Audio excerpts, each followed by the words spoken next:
റമദാനിൽ നോമ്പ് മുഴുവൻ പോയിട്ടുണ്ടെങ്കിൽ പണ്ഡിതന്മാരുടെ അഭിപ്രായങ്ങൾ ഏറ്റവും ശരിയായി മനസ്സിലാകുന്നത് അല്ലാഹു ആലം അവർ ആ നോമ്പ് മുഴുവൻ നോറ്റ് വീട്ടണം എന്നുള്ളത് തന്നെയാണ്.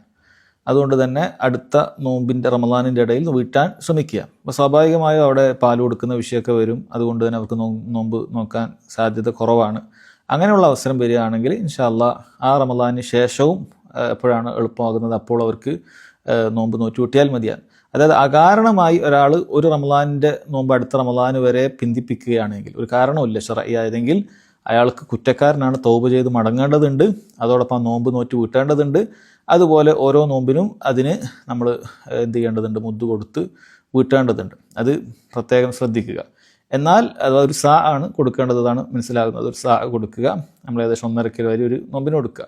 ഇനി അഥവാ ശർഈയായ കാരണങ്ങളുള്ളൊരു വ്യക്തിയാണെങ്കിൽ, സ്ത്രീയാണെങ്കിൽ അവർക്ക് എന്ത് ചെയ്താൽ മതി, അടുത്ത റമദാൻ കഴിഞ്ഞിട്ടാണെങ്കിലും ആ നോമ്പ് നോറ്റ് കൂട്ടിയാൽ മതിയാകുന്നതാണ്.